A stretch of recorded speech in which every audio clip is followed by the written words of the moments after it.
네, 안녕하세요. 아파트 박사 TV의 장성철입니다. 네, 권연아입니다. 네, 반갑습니다. 오늘은 많은 분들께서 궁금해하시는 얍, 네, 얍. 예, 영 아파트 피플, 예, 이거에 대해서 한번 설명을 해드리려고 우리가 준비를 해봤어요, 그렇죠? 예, 네. 청년 아파트 소비자 모임이죠. 예, 전국에 아마 부천시가 최초일 것 같아요. 청년 아파트 소비자 모임. 그래서 저희가 이게 이제 부천시와 협약식을 할 때 어떻게 젊은 우리 아파트 지도자분들, 아파트 소비자분들이 결성이 돼서 이 얍이라는 단체를 구성을 했습니다. 굉장히 어감이 좋아요, 그렇죠? 네. 얍. 아이디어가 굉장히 번뜩입니다. 제가 낸 아이디어는 아니고요. 그 자리에 모이신 분 중에 한 분이 제가 영 아파트 피플 어떠냐 했더니 얍이네요 이렇게 돼가지고 바로 결성이 됐고 사실 아파트가 최근에는 젊은 층이 소유를 하는 비중이 굉장히 많이 늘어났어요. 최근 뭐 어떻게 보면은 아파트 가격이 급등할 때 영끌 세대들도 있을 것이고요. 그리고 최근까지 어, 아파트에 대한 어떤 수요 분석을 해보면 전세랑 그리고 자가로 가는 거에 차이가 별로 많지 않기 때문에 그냥 구매한다는 얘기를 들었습니다. 맞죠? 예, 맞아요. 현장에서 좀 아파트 실질적으로 구매를 이렇게 도와주시는 공인중개사 역할을 하시면서 이 체감을 많이 하십니까? 그럼요. 이제 보통 신혼부부로 오셨을 때는 이제 매매를 생각하시는 분들이 많진 않아요. 근데 이제 거주를 하시다 보면 아이도 태어나고 이제 정착할 수 있는 곳을 찾기 때문에 20평대에서 뭐 30평대까지 매매를 또 많이 하시고 이제 신혼부부 분들 같은 경우는 저금리로 이용할 수 있는 혜택이 있기 때문에 매매를 생각보다 많이 하시고 네. 그리고 의원님께서 말씀해 주셨지만 전세가랑 매매가가 큰 차이가 없기 때문에 돈을 조금 더 보태서 편안하게 보금자리를 마련하자라는 그렇죠. 네, 말씀 많이 하세요. 자, 그리고 이제 뭐 최근에 이제 굉장히 급등했던 그 아파트 가격들이 조금 주춤하면서 지금은 이제 좀 다시 구매를 이때는 해야 되지 않냐, 그렇게 많이 판단을 하시는 것 같은데 특히나 이제 부천 같은 경우는 젊은 아파트 입주자 대표들이 이렇게 많은지 전 몰랐어요. 네. 사실은 이제 제가 입주자 대표를 했던 아파트 같은 경우는 제가 시스템을 좀 젊은 분들이 할 수 있도록 많이 바꿔놨습니다. 예. 예를 들어서 젊은 아파트 입대가 구성되기 어려웠던 이유 중에 하나가 이 회의를 하면은 참석하는 시간이 굉장히 좀 빨랐어요. 낮 시간. 예, 어떨 때는 낮 시간도 있을 수 있고 6시도 있을 수 있고 7시도 좀 빠듯하거든요. 근데 한 7시 반쯤으로 해놓으면 참여하기가 좀 그죠. 퇴근하고 수월하잖아요. 오시고. 그렇죠? 그리고 그 내용들을 또 그전에는 다 서류로 페이퍼로다가 하드카피로 이렇게 다 뽑아가지고 각자 입주자 대표 그 우체통에 다 넣어주는 시스템이었는데 제가 있을 때 좀 변화를 줬습니다. 어떻게 하셨죠? 아파트 그 앱이 굉장히 다양하게 이제 사실은 만들어지고 있는데 저는 아파트 관리 앱을 도입을 시켰어요. 아파트 매뉴얼이라는 그 앱이었는데 지금도 뭐 가끔 뭐 대표님하고 뭐 잘 지내시냐 이렇게 연락을 하곤 했는데 최근에는 연락 못했어요. 워낙 지금 이종할게 바쁘다 보니까 연락 못했는데 그 당시에 굉장히 그 혁신적인 앱이다라고 생각을 했던 이유가 전자결제 시스템이 붙어 있었어요. 어. 음. 솔직히 말하면 그런 시스템이 필요하다고 제가 요구를 했던 것도 같아요. 근데 그 전자결제 시스템이면 어떤 걸 결제하는 거죠? 예를 들어서 이제 입대가 뭐 해야 되는 여러 가지 그 내용들을 미리 공지를 해주는 거예요. 그럼 그 곳에서 사전에 볼 수도 있고요. 회의 자료 같은 거를 미리 올리면 확인도 할 수 있고 회장이 좀 이렇게 활동하기 쉽지 않은 게 결제나 이런 거를 다 입주자 대표회의 대표로서 이제 관리소장이 책임지고 있는 어떤 계약권이나 이런 거에 같이 사인을 해주고 결제를 해줘야 되는데 그런 거를 온라인상에서 할 수 있도록 굉장히 간편해졌. 그쵸 혁신적인 어떤 그런 그 프로그램을 도입을 했었죠. 예. 그리고 뭐 이제 종합관리 앱 같은 거를 도입을 했습니다. 이 종합관리 앱이라는 용어도 제가 만든 용어입니다. 아파트에 보면 뭐 여러 가지 있잖아요. 뭐 아파트 아이도 있고, 아파트너도 있고, 뭐 오이톡도 있고, 뭐 예전에는 뭐 살다라는 것도 있었고, 뭐 직방도 있었고, 뭐 다양한 아파트 앱들이 있는데 그런 어 앱들을 도입을 해서 저는 그 앱을 도입할 때 가장 중요하게 봤던 포인트가 전자투표 기능이에요. 전자투표를 과연 할 수 있느냐 없느냐.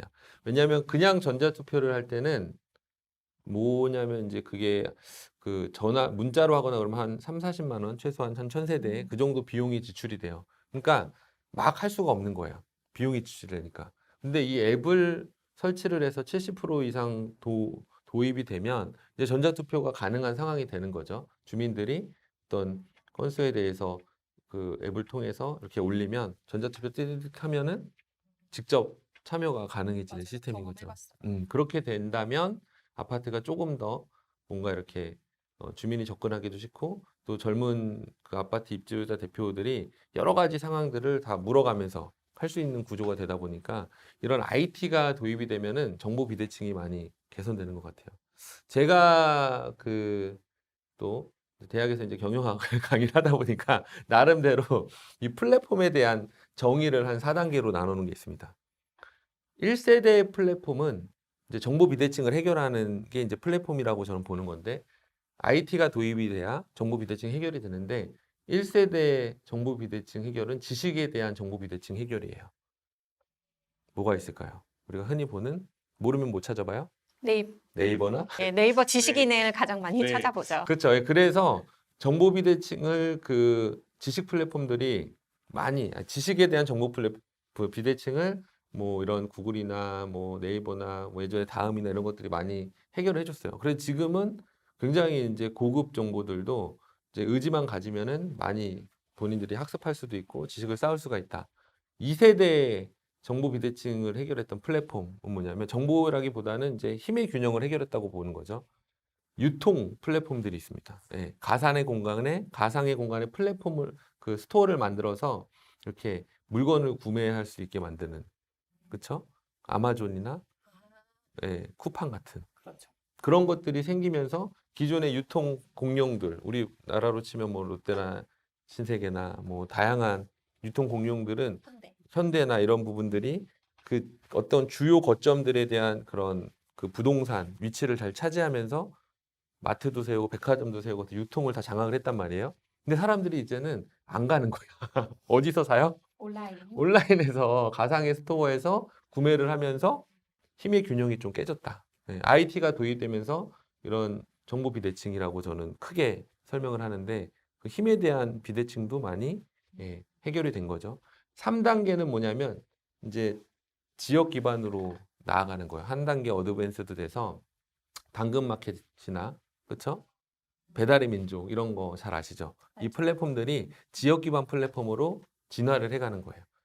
지역을 묶어버리니까 더 부채화되고 타겟팅이 잘 되는 거죠. 그렇죠? 625 배달의 민족, 당근마켓 지역별로 묶어지잖아요. 그런 것들이 지역에 대한 어떤 그런 또 정보 비대칭을 또 해결을 하고 있어요. 마지막 남은 플랫폼 전쟁터가 어디냐? 이건 비밀인데 말씀해드릴까 말까요? 무엇이죠? 네. 네. 마지막 남은 플랫폼 전쟁터가 바로 이 공동주택입니다. 공동주택의 종합 관리 해주는 아파트 종합 관리 앱이 들어가면 정보 비대칭이 해결되는 거예요. 그렇죠. 네, 전국에 25,000개 300세대 이상 의무관리 단지들이 있는데 이 단지들을 이 앱이 다 묶어가는 추세예요.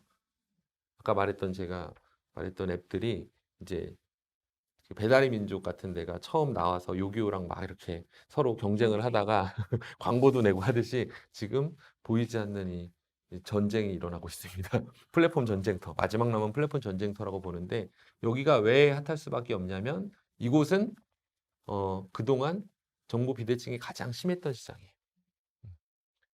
10억짜리 아파트가 1000세대면 1조짜리 자산인데 이것을 움직이는 플랫폼이 된다는 것은 모든 사업이나 비즈니스가 여기서 이루어질 수 있다는 거거든요. 충분하네요. 그렇죠? 그리고 굉장히 여기서 흘러가는 마케팅 비용이나 이런 것들이 이제는 예전에는 이 마케팅 비용이 이 소비자로, 아파트 소비자로 바로 직결되지 않았어요. 근데 이 앱을 통해서 이제는 아파트 소비자로 연결될 수 있는 부분이 생기는 거예요.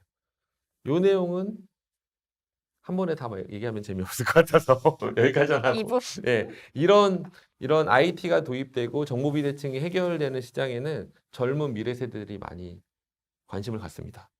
저는 이 아파트가 예전에는 젊은 청년들이 관심을 갖지 않았던 이유가 물론 이제 주거로서 본인이 이제 소유주, 세대주로서 있지 않았던 것도 있지만 세대원. 세대원으로 있었던 것도 있지만 지금은 생각보다 이 아파트가 굉장히 뭐라 그럴까요? IT가 도입되면서 좀 관리 프로세스나 이런 게 좀 발전하고 있다. 세련되고 있다. 그래서 그 얍이죠. 영 아파트 피플들이 이제 서로 같이 아파트의 어떤 여러 가지 문제들을 해결하면서 아파트 소비자의 권익을 높일 수 있는 그런 트렌드로 자리매김하고 있다라고 봅니다. 괜찮나요? 네. 좋아요. 앞으로 우리가 이 아파트 소비자들의 권익을 위한 우리 얍의 활동을 지켜봐 주시고요. 예, 그리고 전국에 있는 이제 아파트 연합회, 아파트 입주협회 회장님들은 관심을 많이 가져주시면 여기서도 꽤 많은 좋은 최신 정보들을 습득하실 수 있을 것 같습니다. 자, 오랜만에 한번 할까요? 구독 좋아요. 눌러주세요. 감사합니다.